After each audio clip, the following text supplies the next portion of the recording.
On this inside line, I'm testing out what is the least amount of lift you need to run a 37-inch tall tire on the 2020 Jeep Gladiator Rubicon.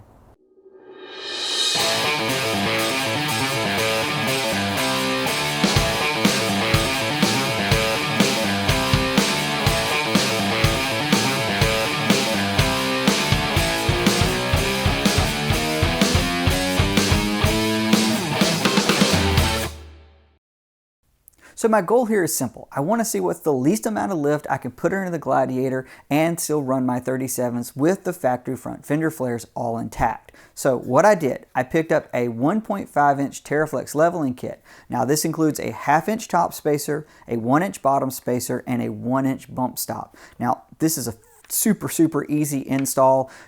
I'll walk you through that here in just a second. It's not very expensive. This thing is $100, but I think it could give me everything I need to actually run the 37 on the trail. Now, I've already sort of confirmed you can run at least my setup on road with no issue, but off road, I'm getting into an issue with it actually touching the fender flare. So my goal today, I'm actually just going to run the 1-inch spacer up top. I'm afraid that the 1/2-inch, when I have load in the back, is going to bring the rear end down. So I measured it out, and there's only about a little over 3/4 inch rake as it sits right now. So I think bringing up the front by 1 inch is more than enough.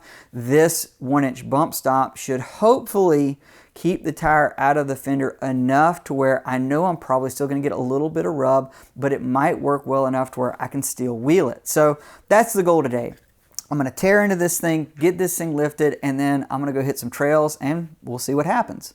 Installing this at home is pretty simple. I've got 2 jack stands underneath the frame just behind the lower control arms, and I'm going to do one side at a time. Now I've already knocked out the passenger side, and all you really need is to get your floor jack underneath the front lower control arm, get some weight off of the axle, and you go ahead, you're going to knock out the sway bar link first. That's a 18 millimeter. Pull it out, and then we'll go ahead and get down to the back side.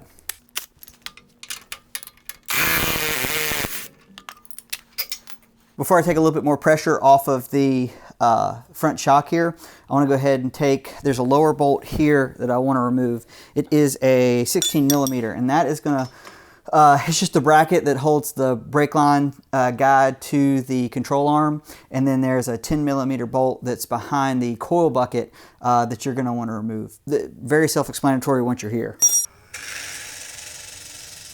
There she goes. All right, that should be plenty. So, there we go. So, coil isolator, keep it on the chassis side. Drop your coil out. Now, you are actually going to reuse your factory isolator. I have to find what I did with my coil spacers. I'll be right back. I'll jump out of the camera. Okay, so the isolator that's factory, which is this rubber one, is going to go on the bottom. Now they have little indents here, so you know exactly where to line it up. So now this plastic 1-inch isolator, it has its little indents too. Slide it up in here, make sure that didn't come out. Now simply put the coil back in, and it's not hard to line up where the coil needs to be because the way the actual coil bucket is done at the bottom. So TeraFlex sent a 1-inch bump stop pad. Unfortunately, they also sent this bolt. And if you can tell here, you got about a 1/2 inch of bolt shank that's too long, and it wasn't allowing me to tighten this all the way. So I went to my local hardware store, got one that was shorter and completely threaded, and put it in. Now, I just goofed up because I raised the front axle. You've got to make sure you put your bump stop in with the axle drooped out a little bit, so the actual spacer will fit in between the coils. And now you don't have a problem.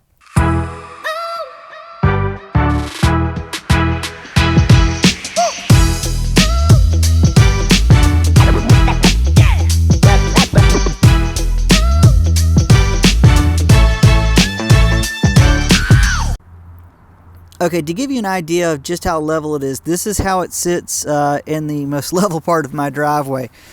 kind of pan back out here and you can see it doesn't have a nose down look. It is just a touch down in the front if you're looking at the level, but I love this stance. I mean, I wish it'd come from the factory like this. I like that the tire really fills out the wheel well, and I think it's an overall good look. Now, as you're seeing it, I do not have my spare in the back. There's literally nothing, no bed weight. So I have found that even putting something as light as my Sur-Ron in the back, you do put a little bit of sag in it. Now, not enough to where it goes nose high, but you know, it's one of the reasons that I kept out that 1/2 inch front spacer. Overall, very happy with this look, and I'm glad I kept that 1/2 inch out of it. Okay, so let's get to the part that I'm sure most of you really care about, and that is, how does this thing do off-road? So to test this, I loaded my dirt bike in the back of the Gladiator, and I went up to Uwharrie National Forest for a few days of fun. Now, it was a little wet up there, and I was driving by myself, so I was a little bit more picky with my trail choices, but I went ahead and jumped on Dickey Bell. It's a good mix of sort of a moderate trail that has some difficult climbs. There are some rock sections to it, definitely a lot of little hill climbs, and just went out and saw what the Jeep did. Now, before I even got on the trail, I dropped my trail grapplers down to 7 PSI. I've been real happy with how that PSI has worked in the past. You know, I don't have hydraulic assist steering, so I'm a little cautious about going any lower than that. And really for my needs, I don't really need to. 7 PSI really lets the trail grappler conform to the terrain really well, and definitely helps with ride quality overall. So once I got the tires aired down, started just crawling down the trail, and the first thing that I noticed was that even with the 37s and the 1-inch lift, I was scraping the belly of this thing almost immediately. In fact, all day on the trail day 1 and all day on the trail day 2, it didn't matter what trail I was on. If there was a little mound, if you're trying to go up a hill, you were scraping the belly of this thing. I mean, I ended up with a lot of clay in that transfer case skid plate. I'm really glad that I had it. I didn't really do any damage. You know, nothing a little rattle can can't fix, but this thing is long and low, and that did not do a lot of favors for it on the trail. Now, taking that out of the equation, I was very happy with how the Jeep performed. As soon as I got into some rocky scenario, that's where I knew, okay, this thing was going to twist up, and I was either going to pop off a front fender or it was just going to work, and thankfully it worked. Now, I did rub in the front, but not necessarily where you might think. While I thought for sure it was going to grab in the front portion of the fender, I didn't really hit that much there. What I ended up finding is I was grabbing the inner portion of the front fender at the back. So at the very bottom of the inner portion of the flare, the tire would grab it when it was completely at bump and I was turning. The other thing that I was surprised about is I actually hit the front bumper a few times with the front tire. With the Jeep completely stuffed and turning, I made contact a couple times. So I didn't really expect that to happen, but it did. Beyond that, I never did any damage to the tire, the bumper, or the fender. It was all very minor rubbing. Nothing that was an issue, to the point where I would say this setup in general actually works perfectly fine. You know, I credit a lot of the success of this with that plus 25 millimeter offset of this AEV wheel. I think if I had any different offset or back spacing, I would have definitely some issue with it rubbing on the fender. I was happy with how it steered, how it was going off-road in general. Definitely still feel like it needs differential gears. I think it would help a lot, both on-road and off. I had the sway bar disconnected. This thing doesn't have a ton of travel. Matter of fact, a few times I carried a front wheel driving over stuff, so it, you know, could use a little help in that department. You know, I still have the stock valving, which this thing is a little bouncy in the back, and you know, I wheeled the whole time on the trails up there. I had my Sur-Ron in the back. It's a little electric dirt bike that I wanted to kind of have fun with too, and so I'd left my spare tire back at the cabin, so it didn't have a ton of weight, but I had gear with me. You know, my camera gear obviously to film this stuff and anything that I would need on the trail to fix this thing up, but you know, not a ton of weight in the vehicle overall. In the back, I never rubbed, not audibly. I never heard anything grab or have any issue. The inside of the fender well looks fairly unscathed. So I would say rear wheel wells, 37s with this tire and wheel, it's not even a problem. You're golden.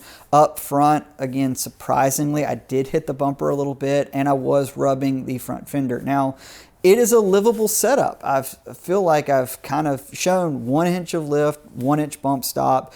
It works. I like the stance. I like how low it is. The problem, I will say, is I consistently got to the point where I was grabbing the belly of this thing, and you know, a couple of times I really had to get after it to make sure that it wasn't going to high center and I end up like a turtle.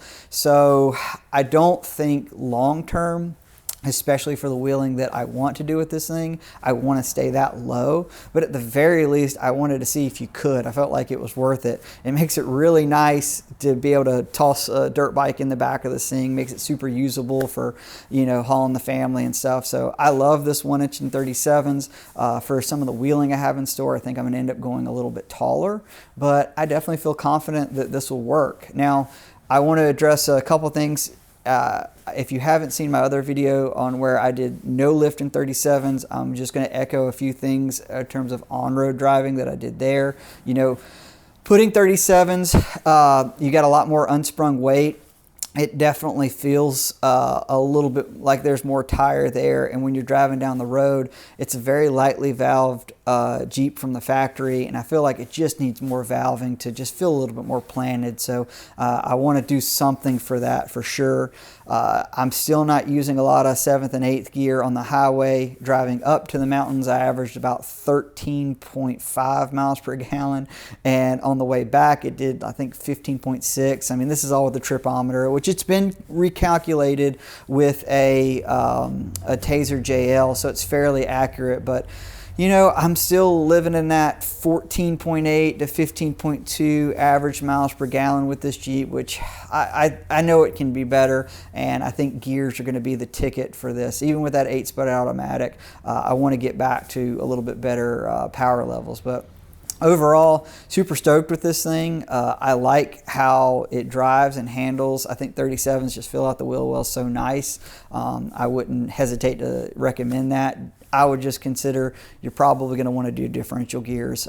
If you're trying to keep this thing low, your Gladiator, your Rubicon, and you don't want a huge lift, but you still want to be able to do some wheeling, I think this is a great setup. Again, if you're not really rock crawling, breakover might not be that big of a deal for you. So if you're just doing some basic adventuring, overlanding, fire roads, this is a usable setup. You know, again, you're not getting any shock advantage here. This is just $100, you know, spacer lift. So it's not really anything magical, but it's really easy to put on your garage. You don't have to have a lot of like specialty tools or you know, knowledge to get this thing done. And so I think it's a good option for $100, 37s. It's actually functional. I'd say that's pretty sweet. So now, obviously, I've got some things in store. I got a long way I want to go with this build, and I'm just going to keep picking at it. Some stuff I just kind of want to test out for my own curiosity, and other things I'm really excited about upgrading so I can go push this thing a little bit further off-road. Hopefully, you guys are liking these videos. If you ever have any questions for me, you can find me at Ali Mansour Editor on Instagram. Please like, subscribe, do all that stuff so you get these notifications on everything that's happened with this. And I hope to see you guys on the trail soon. Thank you so much.